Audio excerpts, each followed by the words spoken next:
A new military superpower is emerging on the European continent, and it is not France, Germany, or even Great Britain. Poland has decided to arm itself to the teeth, and is clearly preparing for the Third World War. Russia's invasion of Ukraine was a wake-up call for Europe, which for 3 decades was content with the United States doing all the heavy military work, while naturally complaining endlessly about US militarization. However, the outbreak of war woke the European powers out of their comfortable post-war victorious sleep, and suddenly the continent remembered that there was a serious military threat in the neighborhood, and America was still a whole ocean away. Forget baguettes and bullets, it's time to buy guns again. But Europe can hardly be blamed for abandoning its own defense spending.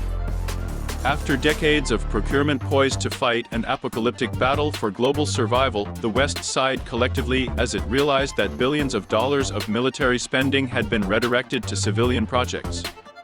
Armies were demobilized, budgets were slashed, and large quantities of military equipment were either stored or donated to developing countries.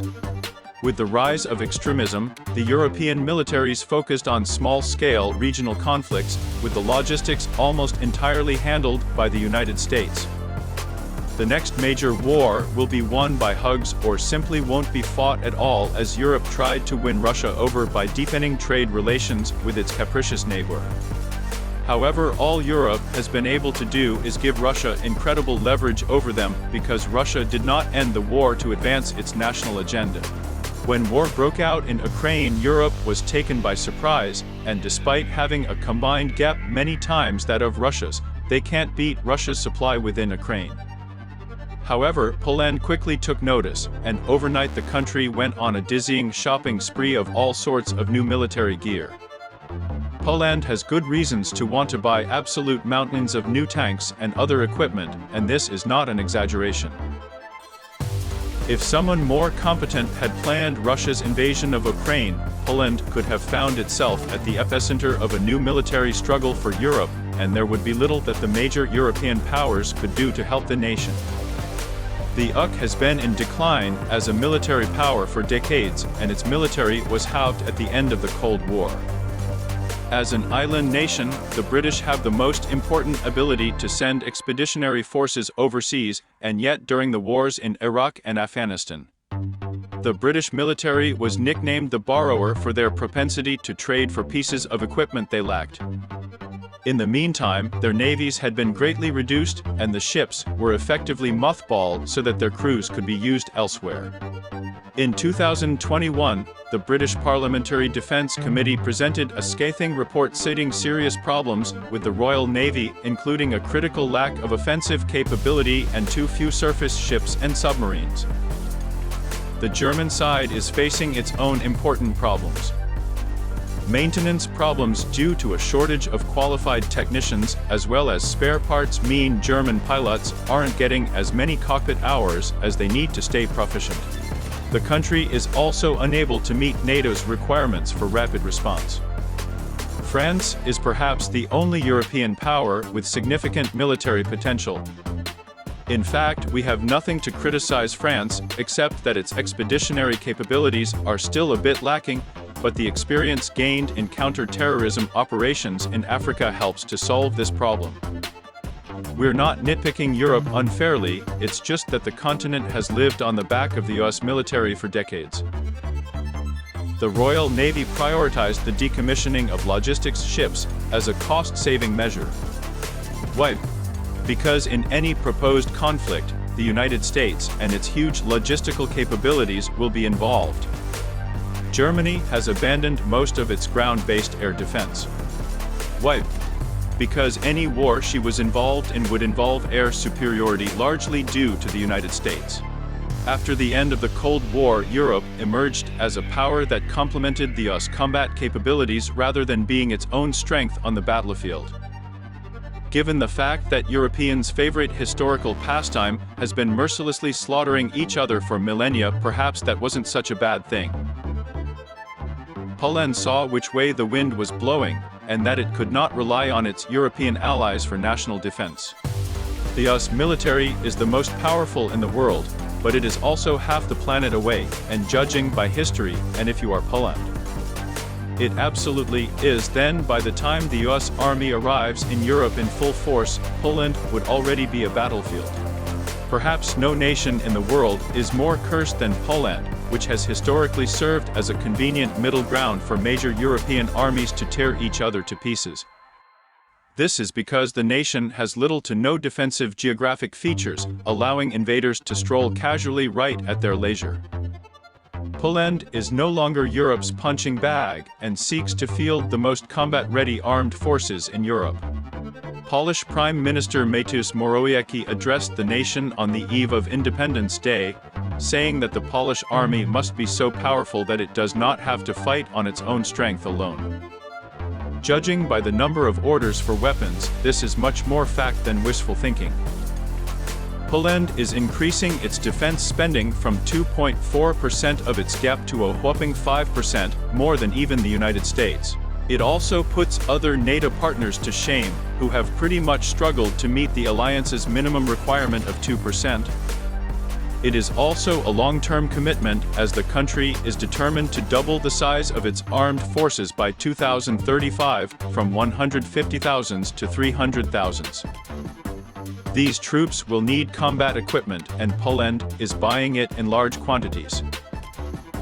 In exchange for sending 240 Soviet-made tanks to Ukraine, the US struck a deal with Poland to supply 250 Abrams, a significant upgrade to its ground forces.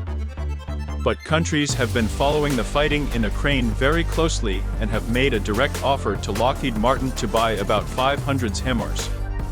This was an incredible order that would have made Poland as big a HIMAR operator as the United States. Unfortunately, the United States itself purchased the units to replace those sent to Ukraine and make them even more accessible to the country. Given that the war in Ukraine was essentially one giant advertisement for Lockheed Martin, it's no surprise that other countries were already in line to buy the vaunted guided rocket artillery, and even the US wanted to increase its own numbers. With the US effectively sold out for the foreseeable future, Poland turned to South Korea for a requirement for guided rocket artillery, signing an order for 288 platforms. Like HIMARS, only more powerful Chunmoo can carry twice as many missiles as HIMARS, albeit at the cost of mobility. However, with a sizable standing army in the works, Poland believes the trade-off is worth it. Its rocket artillery will have to hide less thanks to heavy investments in other areas of the military. This includes the Air Force, with Poland signing an agreement to purchase 32 F-35s. But Poland shocked the world when she returned to South Korea again for numerous military purchases from the country. They are intended to replace the aging fleet of MiG aircraft and will complement the fleet of 16ths and soon of 35ths. While Poland won't have a major air force anytime soon, it could very well become a major threat to Russia if it ever makes the mistake of invading its airspace. Strengthening its traditional barreled artillery, Poland also purchases 648 K9 howitzers from South Korea. This will make Poland one of the largest, if not the largest artillery power in Europe besides Russia, especially when combined with the purchase of 288 Motors Chunmoos. However, by far the most important item on Poland's shopping list, and one that really annoys its neighbors, is the purchase of almost 1,000 T2 main battle tanks. The T2 was developed by South Korea and is considered a high-performance modern tank.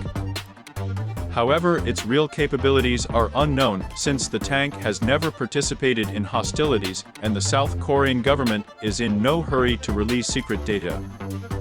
However, most observers have full confidence in T2, although Russian military analysts are puzzled by the design decision not to put the crew into orbit after being hit by an anti-tank missile. However, the main problem caused by the Poland purchase is that the T2 was purpose-built for the war that South Korea is expected to fight in its relatively hilly terrain, far from the flat European plain. One can only guess how T2 will behave here, and we will never have to find out. The increase in Poland's spending on South Korea made the two countries absolutely friendly, and it really annoyed the rest of Europe. Europe, home to many great tank makers, is frankly puzzled by Poland's decision to buy tanks from a country halfway around the world, especially when its logistics depend on easily disrupted supply routes that literally span the entire planet. But this decision makes a lot of sense if South Korea plans to penetrate the global arms market, and if the country builds repair facilities in Poland itself. This will satisfy Poland's logistics needs and open the door to the European arms market for South Korea, which is beneficial to both sides. Germany has been known to be the most important European ally of the United States, but now Germany has become nothing more than a logistical hub for the American military. Since Russia's invasion of Ukraine, Poland has become America's most important European ally, and us officials have strengthened relations by commenting on this fact. Given its proximity to Russia, Poland has been the loudest call for Europe to help Ukraine and has opened its doors to Ukrainian refugees. Its airfields and transportation networks were immediately made available for American and other foreign aid coming to Ukraine. And when a Ukrainian air defense missile landed in Poland and killed several people, the country placed the blame entirely on Russia for the need for Ukraine to launch air defenses in the first place. Given Poland's history and weak strategic position in Europe, it's no surprise that it has been incredibly invested in the outcome of the war in Ukraine. What is surprising is the incredible speed with which the country moved to bolster its defenses and the willingness to work with the United States to arm Ukraine.